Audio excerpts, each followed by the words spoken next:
ओम शांति। 8 अप्रैल 2022 प्रातः मुरली बाप दादा मधुबन। आज बाबा बोले, मीठे बच्चे, अपनी अवस्था अच्छी बनानी है तो सवेरे सवेरे उठ एकांत में बैठ विचार करो कि हम आत्मा हैं, हमें अब वापस जाना है। यह नाटक पूरा हुआ। अपनी अवस्था अच्छी बनानी है तो सवेरे सवेरे उठ एकांत में बैठ विचार करो कि हम आत्मा हैं, हमें अब वापस जाना है। यह नाटक पूरा हुआ। प्रश्न में बाबा बोले, पूरा पूरा बलि चढ़ने का अर्थ क्या है? पूरा पूरा बलि चढ़ने का अर्थ क्या है? उत्तर, पूरा बलि चढ़ना माना बुद्धि का योग एक तरफ रहे, बच्चे आदि कोई देहधारी याद ना आए, देह का भान टूट जाए। ऐसा जो पूरा बलि चढ़ते हैं उन्हें 21 जन्मों का बरसा बाप से मिलता है, जो एक दो के नाम रूप में लट्टू होते हैं।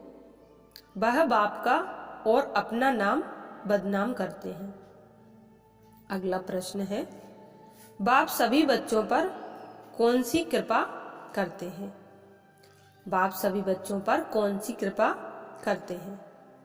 उत्तर है, कौड़ी से हीरा जैसा बनाने की कृपा बाप करते हैं। जो बच्चे कदम कदम पर राय लेते हैं, कुछ छिपाते नहीं, उन पर स्वतः कृपा हो जाती है। गीत बजा है, किसने यह सब खेल रचाया? ओम शांति।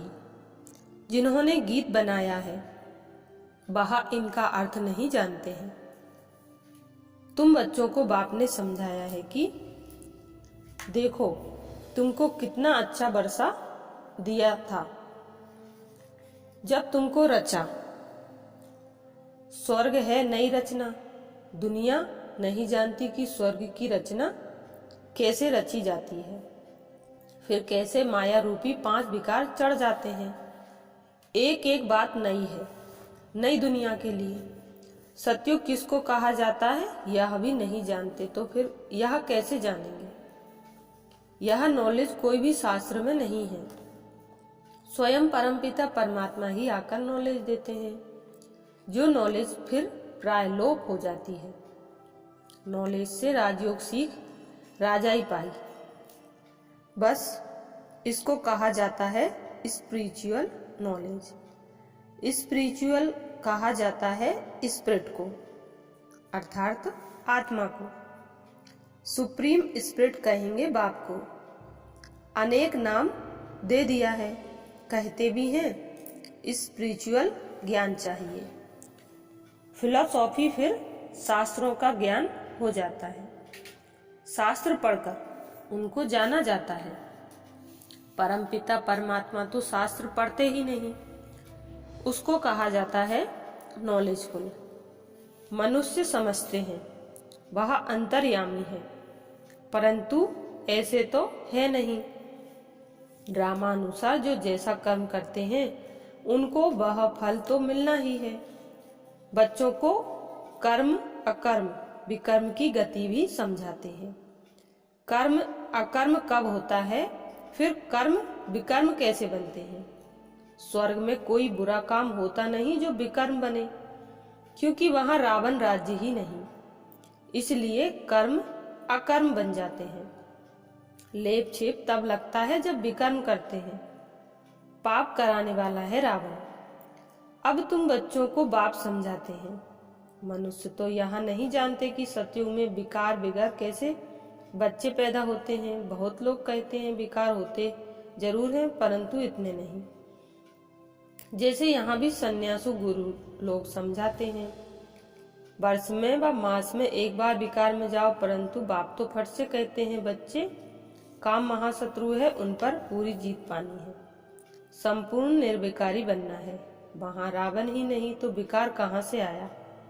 सिख लोग भी गाते हैं, मूत पलीती कप्पड़ धोए। तो सब मूत पलीती हैं। यह किसकी निंदा नहीं करते हैं। जो जैसा होगा उनको ऐसा जरूर कहेंगे।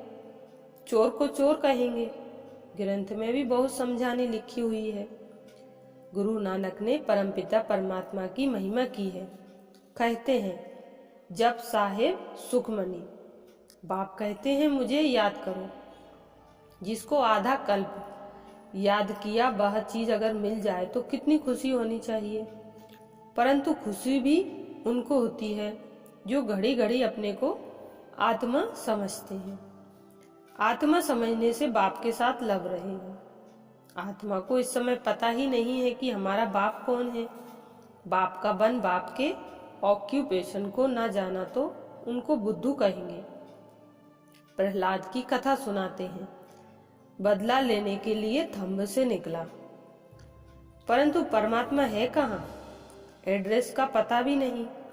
अभी तुम बच्चे जानते हो तुम हो ब्रह्मा कुमार कुमारी। प्रजापिता ब्रह्मा का भी नाम बाला है। स्त्री तो है नहीं जो उनसे बच्चे पैदा करें, जरूर मुखवंशावली होंगे। तुम भी यह समझा सकते हो, हम हैं ब्रह्मा कुमार कुमारी। प्रजापिता ब्रह्मा का नाम सुना है। तो परमपिता परमात्मा ब्रह्मा द्वारा रचना रचते हैं। पहले पहले ब्रह्मा को रचा, फिर ब्रह्मा द्वारा रचना रची।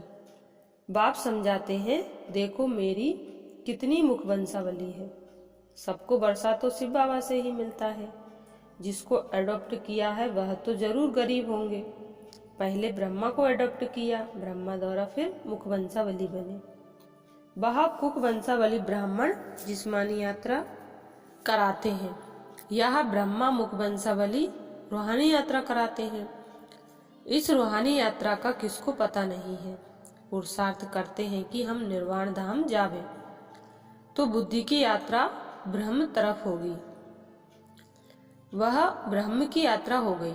समझते हैं हम ब्रह्म में लीन हो जाएंगे, तो फिर जिस्मानी यात्रा करने की दरकार क्या है। यात्रा है भी निर्वाण धाम की। उनको फिर ज्योति ज्योत समाया या बुद्धबुदे से मिल गया, ऐसे नहीं कहेंगे। यह आत्मा यात्रा करती है, ब्रह्म तत्व में जाती है। यह है रूहानी यात्रा। बाकी सब है जिस्मानी यात्रा। उनको तो मालूम ही नहीं है कि निर्वाण धाम कौन ले जा सकता है। अभी बेहद का बाप कहते हैं, मैं ही सबको ले जाता हूँ। सर्व का पंडा बाप ही बनते हैं। सतयुग में बहुत थोड़े मनुष्य हैं, बाकी सब आत्माएं वापिस जरूर जाती हैं। राइट, यस, बात बाप ही बताते हैं। अब तुम हो सच्ची सच्ची यात्रा पर। हम आत्मा है, नाटक पूरा होता है, वापिस जाना है। यहाँ पक्का हो जाना चाहिए। एकांत में बैठ यह ख्याल करो कि हम आत्मा हैं, बाबा हमको लेने आया है। यह चोला छींची है। ऐसे अपने साथ बातें करनी होती हैं। इसको विचार सागर मंथन कहा जाता है। बाप ने कर्म करने की तो छुट्टी दी है, बाकी रात को जागकर यह अभ्यास करो तो दिन में भी अच्छी अवस्था रहेगी, मदद मिलेगी। रात का अभ्यास दिन में काम आएगा। रात को जागना है 2 बजे के बाद, क्योंकि 9 से 12 बजे तक का टाइम बिल्कुल डर्टी है। इसलिए विचार सागर मंथन सवेरे ही किया जाता है। हम आत्मा हैं, बस अब बाबा के पास ही जाना है। एक चोला छोड़ दूसरा लेंगे। यह है अपने साथ बातें करने का ढंग। 84 जन्म पूरे हुए, बाकी कुछ दिन रहे हुए हैं। यह बेहद का ड्रामा है। ऐसे बुद्धि में रहने से देह का भान टूट जाएगा। बाप और वर्षा ही याद पड़ेगा। बाप ही आकर शिक्षा देते हैं, नहीं तो हम ऐसे श्रेष्ठ पवित्र बन कैसे सकते। इस समय करप्शन तो बहुत है, इसलिए नाम निकलते हैं सदाचार कमेटी। आगे यह सब बातें थी नहीं। यह करप्शन आदि सब अभी हुई है। मिनिस्टर आदि बनते हैं तो कितने पैसे लूटते हैं, कितना भ्रष्टाचार करते हैं। सतयुग में होती है श्रेष्ठाचारी गवर्नमेंट। तुम बहुत श्रेष्ठाचारी बन रहे हो। वहां पाप का नाम नहीं होता है। बाप आकर स्वर्ग के लायक बनाते हैं। सभी जो डरती हैं उनको गुलगुल बनाते हैं। स्वर्ग स्थापन करके सबको सद्गति दे, फिर खुद छिप जाता हूँ। मेरा पार्ट ही है सबको सद्गति देना। मैं सारी दुनिया को क्या से क्या बनाता हूँ। यहाँ तो मनुष्य भी कहते हैं लड़ाई लगेगी। अखबारों में पढ़ता है 5 वर्ष के अंदर यहाँ होगा वहाँ होगा, अच्छा विनाश होगा। भला फिर क्या होगा? यह विनाश भी क्यों होता है, कारण बताए ना। तुम अब जानते हो बाप स्वर्ग की स्थापना कर रहे हैं तो नरक का जरूर विनाश होगा। बाप आकर पुरानी दुनिया से नई दुनिया बनाते हैं। वहां अकाले मृत्यु होता नहीं, मरने का कभी डर नहीं रहता, आत्मा का ज्ञान रहता है। हम एक शरीर छोड़ जाकर दूसरा लेते हैं, यह भी समझते हैं। जो देरी से आएंगे वह जरूर थोड़े जन्म लेंगे। हमारे 84 जन्म पूरे हुए हैं, यह दुनिया नहीं जानती है। तुम आत्माओं को परम पिता परमात्मा बैठ समझाते हैं। प्रजापिता के बच्चे तो आपस में भाई बहन ठहरे, तो कोई भी विकर्म कर नहीं सकते। यूं कहते भी हैं हिंदू चीनी भाई भाई, फिर विकार में कैसे जाएंगे? कहना तो सहज है परंतु अर्थ नहीं समझते। भाई भाई का अर्थ आत्मा पर चला जाता है। भाई बहन के संबंध में विकार की दृष्टि रह न सके। लौकिक संबंध में भी नजदीक संबंधी से अगर शादी करते हैं तो हाहाकार हो जाता है। बाप समझाते हैं तुम सब देवी देवता सो श्रेष्ठाचारी थे, फिर भ्रष्टाचारी बन गए हो। अब फिर श्रेष्ठाचारी बन रहे हो। हम सो श्रेष्ठाचारी 16 कला थे, फिर 14 कला में आए। फिर भ्रष्टाचारी बनते बनते अब और ही तमोप्रधान भ्रष्टाचारी बन पड़े हैं। इस गोले के चित्र में भी क्लियर लिखा हुआ है। वर्ण का रूप भी बनाते हैं परंतु उसमें चोटी ब्राह्मण नहीं बताते। न शिव बाबा न ब्राह्मण ही दिखाते हैं, बाकी देवता क्षत्रिय वैश्य शूद्र दिखाते हैं। तुम अब जान गए हो कि हम बाजोली खेलते हैं। अभी हम ब्राह्मण सो फिर देवी देवता बनेंगे, इसलिए दैवीय गुण धारण करने हैं। अभी वापिस जाना है, फिर हमारे लिए सारी दुनिया स्वर्ग हो जाएगी, धरती को पानी मिल जाएगा। ऐसे ऐसे रात को अच्छी रीति विचार सागर मंथन करो तो दिन में बहुत मदद मिलेगी। अभी हम जाते हैं स्वीट फादर के पास, जिसके लिए हमने दर दर धक्के खाए हैं, रास्ता कहाँ से भी नहीं मिला है। अभी तुम पुरुषार्थ कर रहे हो वर्षा पाने का, परंतु माया भी बड़ी प्रबल है, बहुत धोखा देती है। झट कान से नाक से पकड़ लेती है, भ्रष्टाचारी बन पड़ते हैं, काम का नशा आ जाता है, किसके नाम रूप के पीछे लट्टू हो जाते हैं, जैसे आशिक मासूक। बहुत धोखा खाते हैं, लोभी भी एकदम नाम बदनाम कर देते हैं। यह सब कुछ होता ही रहता है। बाप समझाते हैं बच्चे योग में रहना है। अच्छे जो योगी होते हैं वह 4-5 दिन भोजन ना भी खावे तो भी उनको परवाह नहीं रहती है, बहुत खुशी में रहते हैं। अवस्था ऐसी रहनी चाहिए। देखना है मेरे में किसी चीज का लोभ तो नहीं है। एम रखनी चाहिए कि हम फुल पास होकर दिखाएं। कल्प कल्पांतर की बाजी है, अपनी जांच करनी है। हम लक्ष्मी नारायण को वरने अथवा राजाई लेने के लायक बना हूँ। अगर कोई खामियां हैं तो वह निकालनी पड़े, खामियां छिपी नहीं रह सकती। अब तुम्हारा कनेक्शन है शिव बाबा से। किसको दृष्टि देंगे उठाने के लिए? बाप बहुत मदद करते हैं। ब्रह्मा कुमारियां कहती हैं यह हमने किया, हमने ऐसी अच्छी मुरली चलाई। यह अहंकार अवस्था को गिरा देता है। जो अच्छे अच्छे बच्चे हैं वह समझते हैं बाबा की मदद मिलती है। कईयों में माया प्रवेश होने से गिर पड़ते हैं। इसमें पूरा आत्म अभिमानी बनना चाहिए, देह में दृष्टि नहीं जानी चाहिए। बाबा शिक्षा देते रहते हैं, सुधरते जाओ, माया का धोखा मत खाओ, नहीं तो पद गवा देंगे। उस पति को तो तुम कितना याद करती हो, और यह पतियों का पति जो तुम्हें अमृत पिलाते हैं, कौड़ी से हीरा बनाते हैं, उनको याद नहीं करते? ऐसे बाप को कितना याद करना चाहिए। श्रीमत पर पूरा पुरुषार्थ किया जाता है। कोई भी बात हो तो पूछना चाहिए, बाबा मेरे में क्या अवगुण है? देह का बांध तोड़ना है। जो पूरा बलि चढ़ते हैं उनको 21 जन्मों का वर्षा मिलता है। पूरा बलि चढ़ने का मतलब है उसकी तरफ बुद्धि रहे। यह बच्चे आदि जो भी कुछ हैं उनसे भी बुद्धि हट जानी चाहिए। बाबा कहते हैं उसके बदले में मैं तुमको वहां सब कुछ नया दूंगा। कहते हैं भगवान की कृपा से बच्चा मिला।